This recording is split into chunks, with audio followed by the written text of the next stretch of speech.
Il nous arrive souvent de regretter le mutisme de nos économistes. Il nous arrive également souvent de regretter que lorsque par hasard ils parlent, c'est pour décrire une situation comme de froids constats d'huissier plutôt que de proposer des solutions.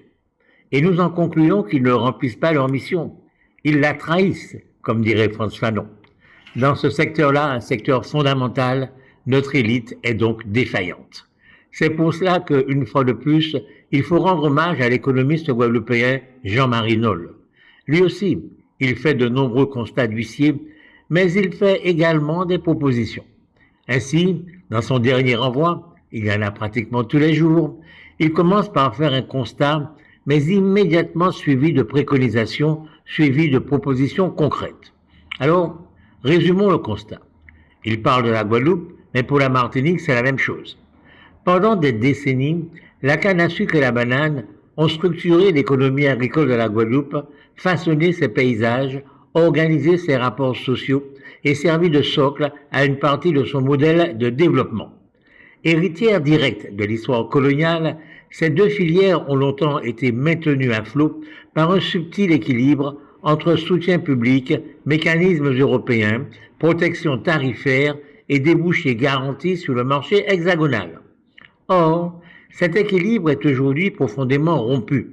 Les difficultés financières croissantes de la canne et de la banane ne relèvent plus d'une mauvaise conjoncture passagère, mais d'évolutions structurelles lourdes qui interrogent la viabilité même de ce modèle agricole et imposent désormais un changement de paradigme. La filière canne, sucre, rhum est confrontée à une équation économique de plus en plus intenable.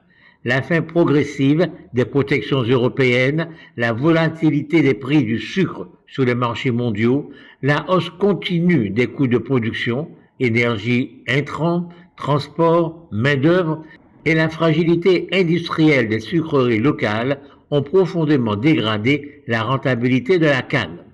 À cela s'ajoutent des rendements irréguliers, fortement dépendants des aléas climatiques et une dépendance quasi structurelle aux subventions publiques.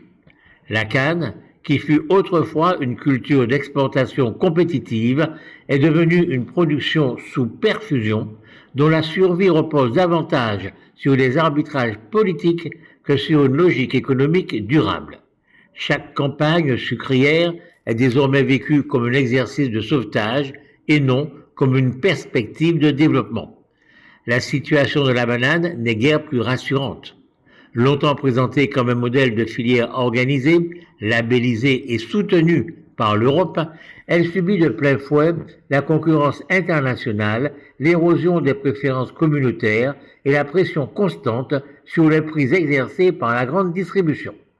Les exigences sanitaires et environnementales légitimes sur le principe se traduisent par une inflation de normes et de coûts qui pénalise lourdement les producteurs guadeloupéens face à des concurrents extra-européens soumis à des règles bien moins contraignantes.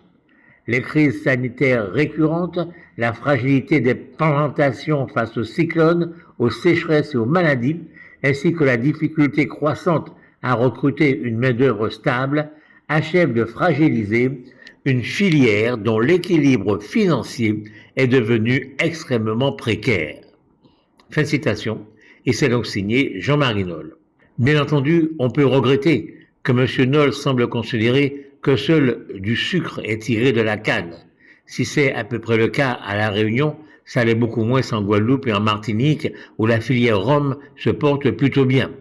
Mais il est vrai que de multiples rhums sont proposés partout dans le monde par de multiples pays où leur production est bien moins onéreuse que chez nous.